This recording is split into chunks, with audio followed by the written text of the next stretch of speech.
Hello students, today we discuss about the micro economics and the macro economics. ठीक है, first है साढ़े को माइक्रो इकोनॉमिक्स। माइक्रोज का मीन की होंगे स्मॉल छोटा। ठीक है, मैक्रो का मतलब होंगे लार्ज वड्डा।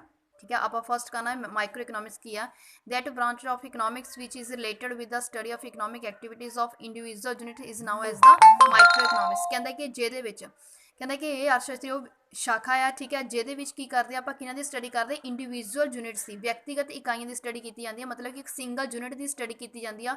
ਸਪੋਜ਼ ਕੋਈ ਕੰਜ਼ਿਊਮਰ ਹੋ ਸਕਦਾ, ਕੋਈ ਇੱਕ ਪ੍ਰੋਡਿਊਸਰ ਹੋ ਸਕਦਾ, ਇੱਕ ਫਰਮ ਹੋ ਸਕਦੀ ਹੈ, ਇੱਕ ਮਾਰਕੀਟ ਹੋ ਸਕਦੀ, ਇੱਕ ਇੰਡਸਟਰੀ ਹੋ ਸਕਦੀ। ਠੀਕ ਹੈ, ਜਿਨ੍ਹਾਂ ਦੀ ਆਪਾਂ ਇਹਦੇ ਵਿੱਚ ਸਟੱਡੀ ਕਰਦੇ ਹਾਂ।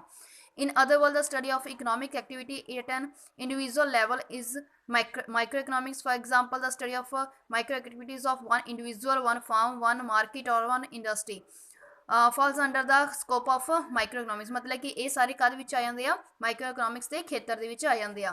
उस तो सारे को मैक्रो इकोनॉमिक्स। मैक्रो मीनस लार्ज वड्डा कि जिहदे विच आपां ओवरऑल इकोनॉमी दी स्टडी करदे ओनूं असीं माइक्रो इकोनॉमिक्स कहने आ।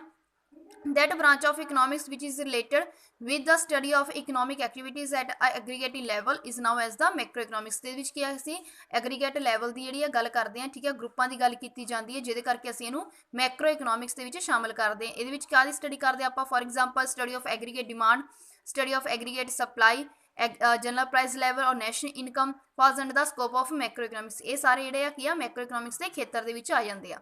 नैक्सट है मीनिंग ऑफ माइक्रो इकोनॉमिक्स। ठीक है, माइक्रो इकोनॉमिक्स का मीनिंग की है माइक्रो जो शब्द है। ठीक है, ये तो ड्राइव होया ग्रीक वर्ड सी माइक्रोस तो बनया है, जिहदा अर्थ होंदा है स्मॉल।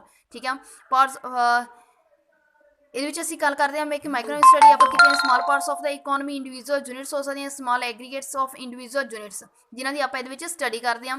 ਡੈਫੀਨੇਸ਼ਨ ਤੁਸੀਂ ਦੇਖ ਲਓ कि building the definition of micro economics is the study of particular form, particular household, individual price, wage, income, individual industries, particular commodity. ठीक है, कि जिहदे आप स्पैसीफिक कोई भी फॉर्म लैके चलते हैं वो स्टडी करते हैं, ਜਾਂ ਕਿਸੇ ਹਾਊਸ ਹੋਲਡ ਸੈਕਟਰ ਦੀ ਸਟੱਡੀ ਕੀਤੀ ਜਾਂਦੀ ਆ, ਇੱਕ ਇੰਡੀਵਿਜੂਅਲ ਪ੍ਰਾਈਸ ਲੈਵਲ ਦੀ, ਕਿਸੇ ਵੇਜ ਰੇਟ ਦੀ, ਇਨਕਮ ਦੀ, ਇੰਡੀਵਿਜੂਅਲ ਇੰਡਸਟਰੀ ਮਤਲਬ ਇੱਕ ਇੰਡਸਟਰੀ ਦੀ ਸਟੱਡੀ ਕਰਦੇ ਹਾਂ, ਜਾਂ ਕਿਸੇ ਵੀ ਕਮੋਡਿਟੀ ਮੰਨ ਲਓ ਕਿ ਕੋਈ ਵੀ ਕਮੋਡਿਟੀ ਜਿਹਨੂੰ ਅਸੀਂ ਪਰਚੇਸ ਕਰਨਾ, ਉਹਨਾਂ ਦੀ ਡਿਮਾਂਡ ਜਾਂ ਸਪਲਾਈ ਕਿਸੇ ਵੀ ਚੀਜ਼ ਦੇ ਨਾਲ ਅਸੀਂ ਉਹਨਾਂ ਦੀ ਸਟੱਡੀ ਕਰਦੇ ਹਾਂ, ਉਹਨੂੰ ਆਪਾਂ ਜਿਹੜਾ ਆ ਮਾਈਕਰੋ ਇਕਨੋਮਿਕਸ ਦੇ ਵਿੱਚ ਸ਼ਾਮਿਲ ਕਰਦੇ ਹਾਂ।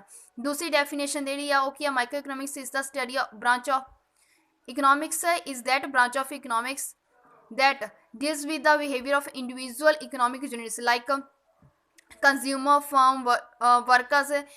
उस तो बाद साढ़े को इन्वेस्टर्स हैं as well as the market that these units are compromise. ठीक है, इन्हों असीं इहदे विच स्टडी करते हैं, जिहदे करके इन्हों आपां माइक्रो इकोनॉमिक्स दे विच शामिल करते हैं। कि माइक्रो इकोनॉमिक्स का मतलब की हुंदा स्मॉल, कि जिहदे विच इंडिविजुअल यूनिट्स की स्टडी की जाती है, उन्होंने असीं माइक्रो इकोनॉमिक्स के विच शामिल करते हैं। ठीक है, हुण सबजैक्ट मैटर इहदे विच की आ गया कि असीं किन्हां-किन्हां दी स्टडी करनी आ? थ्योरी ऑफ कंज्यूमर बिहेवियर, कि कंज्यूमर के बारे आपां इहदे विच स्टडी करनी आ। कंज्यूमर जिहड़ा इहदे नाल संबंधित हुंदा है कि वह किन्नियां कमोडिटी दी डिमांड करेगा। ठीक है, जिहदे करके ओहदी दीज थ्योरीज जिहड़ियां मेनली इंक्लूड होंदियां theory of demand, cardinal utility analysis, ordinary utility analysis। The study of these theories provide the knowledge about the various aspects of the consumer behavior। ਜਿਹੜੇ ਕਿ ਕੰਜ਼ਿਊਮਰ ਜਿਹੜਾ ਆ ਉਪਭੋਗੀ ਆ ਉਹਦੇ ਵਿਵਹਾਰ ਦੇ ਬਾਰੇ ਸਾਨੂੰ ਜਾਣਕਾਰੀ ਦਿੰਦੇ ਆ। उस तो बाद ਇਹਦੇ ਵਿੱਚ ਆਪਾਂ ਪ੍ਰੋਡਿਊਸਰ ਦੇ ਬਿਹੇਵੀਅਰ ਦੇ ਬਾਰੇ ਜਾਣਕਾਰੀ ਲੈਣੇ ਆ। ਪ੍ਰੋਡਿਊਸਰ ਬਿਹੇਵੀਅਰ ਮਤਲਬ ਕੀ ਆ ਕਿ ਉਹਨਾਂ ਕੋਨਾ ਕਮੋਡਿਟੀ ਜਿਹੜੀ ਉਤਪਾਦਨ ਜਿਹੜਾ ਪੈਦਾ ਕਰ ਰਿਹਾ। ਠੀਕ ਹੈ, ਕਿੰਨਾ ਕਮਰਸ਼ੀਅਲ ਦੀ ਮਾਰਕੀਟ ਦੇ ਵਿੱਚ ਡਿਮਾਂਡ ਆ, ਕਿ ਉਹਦਾ ਸਪਲਾਈ ਕਰਵ ਕਿਹੋ ਜਿਹਾ ਜਾ ਰਿਹਾ, ਲਾਅ ਆਫ ਵੇਰੀਏਬਲ ਪ੍ਰੋਪੋਰਸ਼ਨ ਦੀ ਆਪਾਂ ਇਹਦੇ ਵਿੱਚ ਸਟੱਡੀ ਕਰਦੇ ਹਾਂ। ਉਸ ਦਾ ਕਾਸਟ ਆਫ ਪ੍ਰੋਡਕਸ਼ਨ ਦੀ ਸਟੱਡੀ ਕੀਤੀ ਜਾਂਦੀ ਹੈ। ਠੀਕ ਹੈ, ਇਟ ਇਜ਼ ਸਿੰਪਲ ਵਰਡ ਦਾ expenditure incurred the production of the commodity is now as the cost of production। There are the two main theories of cost of economies। ठीक है, traditional theory of cost and the modern theory of cost है। दो theories ਜਿਹੜੀਆਂ ਦੇ ਵਿੱਚ ਆਪਾਂ ਇਹਨਾਂ ਦੀ study ਕਰਨੀ ਆ। उस तो हैगा स्टडी ऑफ मार्केट फॉर्म। ठीक है, मार्केट फॉर्म्स के विच मार्केट अलग अलग साडी इकोनॉमी मार्केट्स होंदियां आ। परफेक्ट कंपीटीशन होंदा, मोनोपोली, मोनोपोलिस्टिक कंपीटीशन, ओलीगोपोली। ठीक है, ड्यूपोली, इन्हां दी आपां सारियां दी स्टडी करते हैं, इन्हूं असीं मार्केट फॉर्म कहने आ। उस तो स्टडी ऑफ प्रोडक्ट प्राइसिंग, कि किसी भी प्रोडक्ट दा प्राइस आ वो किवें डिटरमिन करना है। ठीक है, उन्हां दी स्टडी भी आपां जिहड़ा माइक्रो इकोनॉमिक्स के ही करते हैं। उस स्टडी ऑफ फैक्टर प्राइसिंग, जो असीं फैक्टर ऑफ प्रोडक्शन यूज़ करते हैं, लैंड, लेबर, कैपिटल, इंटरप्रेन्योर। ठीक है, उन्होंने फैक्टर प्राइस किवें डिटरमिन करना है, उन्होंने स्टडी भी माइक्रो इकोनॉमिक्स के ही की जाती है। नैक्सट है साढ़े कोल आंदा है मैनेजरीयल इकोनॉमिक्स। कहते कि बिजनेस के नाल रिलेटेड होंदी है कि अपने बिजनेस नूं किवें मैनेज करना है, उहदा मेन डिसीजन मेन एम की हुंदा है मैक्सीमाइज द प्रॉफिट। ठीक है, कोई भी प्रोड्यूसर आ अपने प्रॉफिट नूं मैक्सीमाइज करना चाहता है, जिहदे करके उन्हां दी इहदे विच स्टडी की जाती है। स्टडी ऑफ इक्विलिब्रियम एनालिसिस, हुण इहदे विच की है जनरल प्राइस लैवल डिटरमिन किया जाता है, कि कोई भी इकोनॉमी जिहड़ियां आ उहदे विच इक्विलिब्रियम किवें डिटरमिन किया जाना है, वो इहदे विच असीं स्टडी करते हैं। स्टडी ऑफ वैलफेयर इकोनॉमिक्स, हुण की है कि अपनी अर्थव्यवस्था जिहड़ा ਭਲਾਈ ਦੇ ਲਈ ਕੰਮ ਕਰਨਾ, ਠੀਕ ਹੈ, ਵੈਲਫੇਅਰ ਦੇ ਨਾਲ ਰਿਲੇਟਡ ਹੁੰਦਾ, ਉਹਨਾਂ ਦੀ ਸਟੱਡੀ ਦੇ ਵਿੱਚ ਅਸੀਂ ਕਰਦੇ ਹਾਂ। ਸਟੱਡੀ ਆਫ ਇਕਨੋਮਿਕ ਪ੍ਰੋਬਲਮਸ, ਕਿ ਸਾਡੇ ਦੇਸ਼ ਦੀਆਂ ਜਿੰਨੀਆਂ ਵੀ ਇਕਨੋਮਿਕ ਪ੍ਰੋਬਲਮਸ ਹੁੰਦੀਆਂ, ਠੀਕ ਹੈ, ਉਹਨਾਂ ਦੀ ਸਟੱਡੀ ਕੀਤੀ ਜਾਂਦੀ ਆ।